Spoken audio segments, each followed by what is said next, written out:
Good morning all. आज के class में हम लोग डिस्कस करेंगे एक ऐसे टॉपिक का जो कि बहुत ही इम्पॉर्टेंट है। इम्पॉर्टेंट इसलिए भी है कि ये टॉपिक शिक्षा के केंद्र बिंदु में है। हम लोग अपने जीवन में शिक्षा के माध्यम से कोई भी अचीवमेंट हासिल करते हैं, किसी भी प्रकार के जॉब को करते हैं या किसी भी प्रकार के विद्वता को हासिल करते हैं, तो कहीं ना कहीं ये टॉपिक हमारे केंद्र बिंदु में रहता है और वो टॉपिक का नाम है करिकुलम। और आज हम लोग देखेंगे कि what is meaning of curriculum and what is nature and needs of curriculum, कि अगर करिकुलम की आवश्यकता है भी तो वो क्यों है।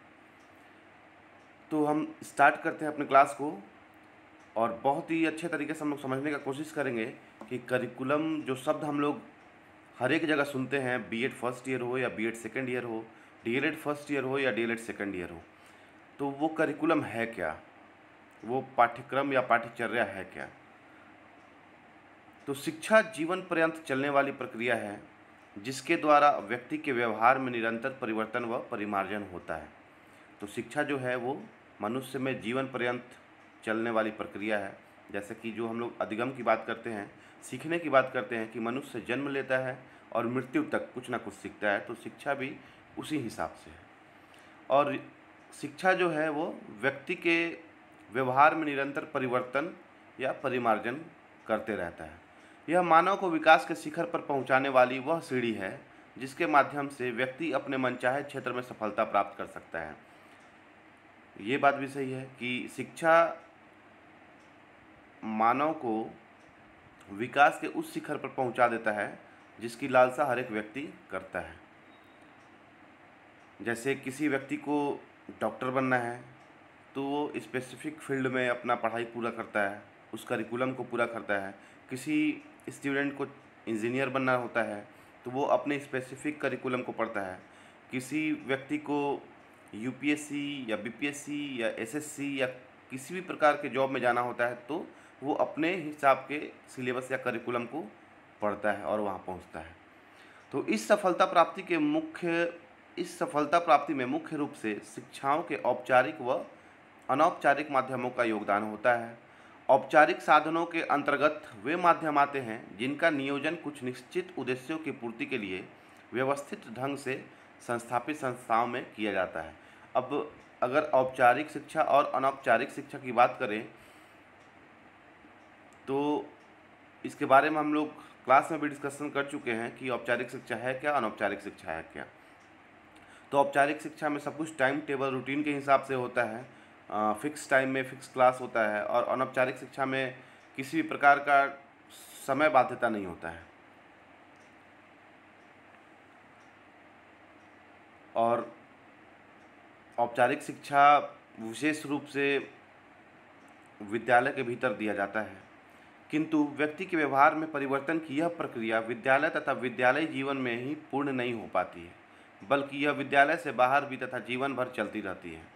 अतः व्यक्ति के व्यवहार में परिवर्तन लाने वाली ये परिस्थितियाँ जो सुनियोजित ढंग से व्यवस्थित न होने पर भी उसे शिक्षा प्रदान करती है, औपचारिक माध्यम के अंतर्गत आती है। इस प्रकार इन दोनों ही माध्यमों से प्राप्त शिक्षा द्वारा बालक के बहुमुखी विकास का सृजन होता है। वर्तमान शिक्षा व्यवस्था की अगर हम बात करें तो उसमें दो तीन चीज़ें आती हैं, जिसमें पहला तो शिक्षक, सेकंड शिक्षार्थी और थर्ड पाठ्यक्रम। तब ये तीनों मिलकर शिक्षा व्यवस्था का निर्माण कर पाते हैं। अब शिक्षा क्रियाओं का आधार पाठ्यवस्तु या पाठ्यवस्तु होती है। विषय वस्तु के सामान्य रूप को पाठ्यक्रम या करिकुलम कहते हैं। शिक्षा की प्रक्रिया की धुरी पाठ्यक्रम है। तो अब स्टार्ट होता है यहाँ से कि पाठ्यक्रम या करिकुलम की जो हम लोग बात कर रहे हैं तो वो है क्या। तो सारे ट्रेनिंग के किसी न किसी बुक में ये दिया होगा कि पाठ्यक्रम को अंग्रेजी भाषा में करिकुलम कहते हैं, जिसकी उत्पत्ति लैटिन भाषा के क्यूरेर अथवा जिससे हिंदी में हम लोग कुरेर कहते हैं, जिसका शाब्दिक अर्थ होता है दौड़ का मैदान और रेस कोर्स। सीधे शब्दों में कहा जाए तो पाठ्यक्रम वह क्रम है जिसे व्यक्ति को अपने गंतव्य स्थान पर पहुंचने के लिए पार करना होता है। अर्थात यह दौड़ के मैदान की तरह होता है, जिसमें बालक को तब तक दौड़ना पड़ता है जब तक कि वह अपने लक्ष्य को प्राप्त न कर ले। विद्यालयों में शिक्षक और शिक्षार्थी द्वारा किए गए प्रयासों से किसी उद्देश्य की प्राप्ति होना है पाठ्यक्रम कहलाता है। अब जो विद्यालय के भीतर शिक्षक और शिक्षार्थी द्वारा जो भी प्रयास किया जाता है पढ़ाई करने में या पढ़ाने में, और उस प्रयास का उद्देश्य क्या है, और वो जब उद्देश्य की प्राप्ति होता है तो वो किसके ऊपर होता है? पाठ्यक्रम के द्वारा होता है। अतः पाठ्यक्रम वह साधन है जिसके द्वारा शिक्षा व जीवन के लक्ष्यों की प्राप्ति होती है। पाठ्यक्रम वह साधन है जिसके द्वारा शिक्षा व जीवन के लक्ष्यों की प्राप्ति होती है। यह अध्ययन का निश्चित व तर्कपूर्ण कर्म है जिसके माध्यम से शिक्षार्थी के व्यक्तित्व का विकास होता है तथा वह नवीन ज्ञान तथा अनुभव ग्रहण करता है। अब शिक्षा के अर्थ के बारे में दो धारणाएं बनी हुई हैं। पहला प्रचलित अर्थ है या जिसे संकुचित अर्थ कहा जाता है, दूसरा व्यापक अर्थ। तो संकुचित अर्थ में शिक्षा केवल स्कूली शिक्षा या पुस्तकीय ज्ञान तक ही सीमित होती है। अगर हम लोग संकुचित अर्थ की बात करें तो जो शिक्षा है वो केवल स्कूली शिक्षा या पुस्तकीय ज्ञान तक सीमित है तथा इस दृष्टि से पाठ्यक्रम को केवल विभिन्न विषयों के पुस्तकीय ज्ञान तक ही सीमित माना जाता है। परंतु विस्तृत अर्थ में या व्यापक अर्थ में हम कह सकते हैं कि पाठ्यक्रम के अंतर्गत वे सभी अनुभव आ जाते हैं जिसे एक नई पीढ़ी अपनी पुरानी पीढ़ियों से प्राप्त करती है। साथ ही विद्यालय में रहते हुए शिक्षक के संरक्षण में विद्यार्थी जो भी संक्रियाएँ करता है वह सभी पाठ्यक्रम के अंतर्गत आती हैं तथा इसके अतिरिक्त विभिन्न पाठ्यक्रम सहगामी क्रियाएं भी पाठ्यक्रम का अंग होती हैं। जो हम लोग पाठ्य सहगामी क्रिया को करिकुलर एक्टिविटी की बात लास्ट क्लास में कर रहे थे, वो सब कुछ इसी करिकुलम के भीतर आता है। अतः वर्तमान समय में पाठ्यक्रम से तात्पर्य उसके विस्तृत रूप से है, यानी कि जो शिक्षा का व्यापक रूप है पूरे पाठ्यक्रम का सार उसी में छिपा हुआ है। अब हम कुछ परिभाषाओं को देख लेते हैं। तो पॉल हिरस्ट के अनुसार पाठ्यक्रम ऐसी गतिविधियों का समायोजन है जिनके द्वारा छात्र जहां तक संभव हो निश्चित परिणामों व उद्देश्यों को प्राप्त करते हैं। फिर मुनरो कहते हैं कि पाठ्यक्रम सारे अनुभवों को अपने में सम्मिलित करता है जिसका प्रयोग विद्यालय द्वारा बालक को शिक्षित करने के उद्देश्य से होता है। अब विद्यालय में बालक को शिक्षित करने के लिए जो कुछ भी प्रक्रिया अपनाया जाता है वो सब कुछ पाठ्यक्रम माना जाता है। माध्यमिक शिक्षा आयोग 1952-53 के अनुसार पाठ्यक्रम का अर्थ केवल उन सैद्धांतिक विषयों से नहीं है जो विद्यालयों में परंपरागत रूप से पढ़ाए जाते हैं, बल्कि इसमें अनुभवों की वह खेल के मैदान तथा शिक्षक एवं छात्रों के अनेक अनौपचारिक संपर्कों से प्राप्त करता है।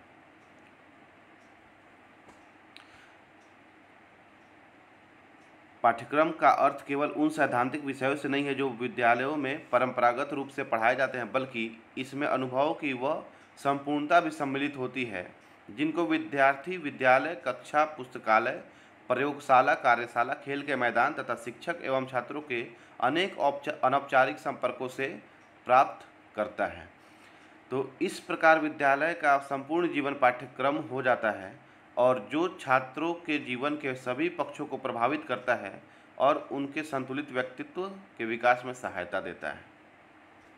तो जो पाठ्यक्रम है, जिस करिकुलम की हम लोग बात कर रहे हैं, उस करिकुलम में सिर्फ और सिर्फ बुक और टीचर नहीं है, उसमें वो सभी प्रक्रिया आते हैं जो कि किताबों से अलग हटकर विद्यालय में करवाए जाते हैं या विद्यालय के बाहर करवाए जाते हैं। जैसे कुछ खेल के प्रोग्राम, जैसे जितने भी को करिकुलर एक्टिविटी हैं वो सब इसी करिकुलम में सम्मिलित होते हैं।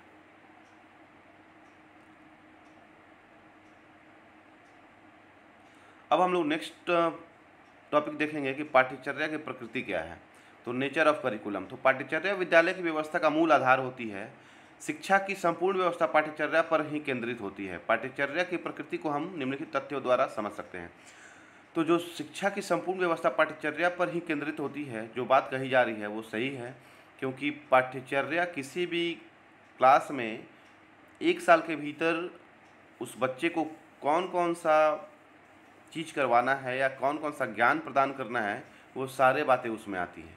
जैसे कौन कौन से विषय को पढ़ना है, उसमें कितने चैप्टर को पढ़ना है, और साथ ही साथ कौन कौन से प्रोग्राम में बच्चों को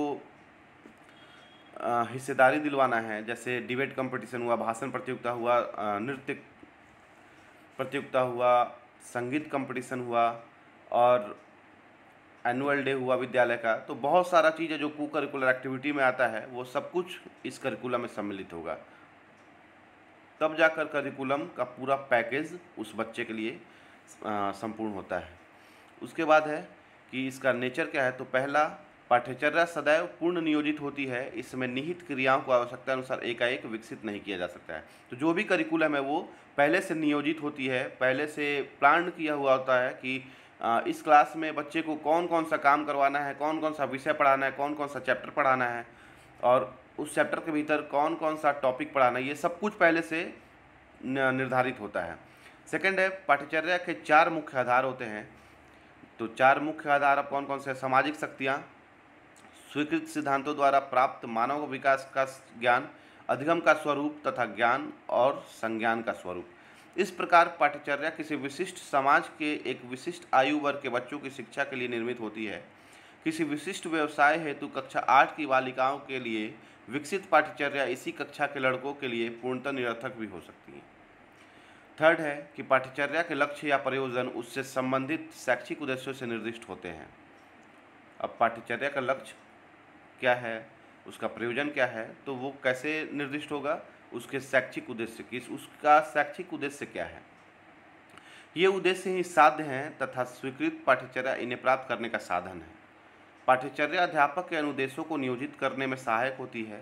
अधिगम अनुभवों की गुणवत्ता तथा सार्थकता ही पाठ्यचर्या के क्रियान्वयन के प्रभाव का निर्धारण करती है। फिर फोर्थ है, अध्यापक अपनी कक्षा के सभी विद्यार्थियों के लिए एक ही प्रकार के अधिगम अनुभवों का नियोजन करता है। फिर भी अपने अधिगम अनुभवों तथा अपनी सहभागिता के स्तर एवं गुणवत्ता के कारण छात्रों में भिन्नता होती है। यही कारण है कि एक ही कक्षा के प्रत्येक छात्र की वास्तविक पाठ्यचर्या उसी कक्षा के अन्य छात्रों की पाठ्यचर्या की अपेक्षा भिन्न होती है। फिर है कि प्रत्येक अधिगमकर्ता की अपनी वास्तविक पाठ्यचर्या के अस्तित्व के परिणाम स्वरूप निर्दिष्ट पाठ्यचर्या तथा क्रियान्वित पाठ्यचर्या के बीच पाए जाने वाले अंतर के कारण अध्यापक की भूमिका बहुत महत्वपूर्ण बन जाती है।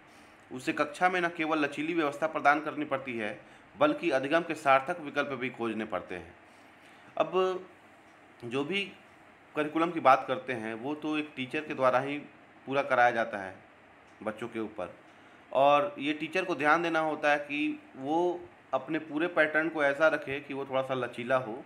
आप लचीला मीन्स कह सकते हैं कि फ्लेक्सिबल हो, कि बहुत नियम कानून से ऊपर उठ के नहीं हो।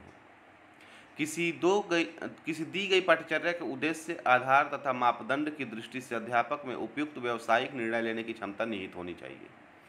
तो यहाँ पे उसी बात को बोली जा रही है कि किसी दी गई पाठ्यचर्या के उद्देश्य, यानी करिकुलम का ऑब्जेक्टिव क्या है, आधार तथा मापदंड की दृष्टि से अध्यापक में उपयुक्त व्यावसायिक निर्णय लेने की क्षमता निहित होनी चाहिए। यानी कि जो भी टीचर हो उसके भीतर डिसीजन मेकिंग का पावर होना चाहिए।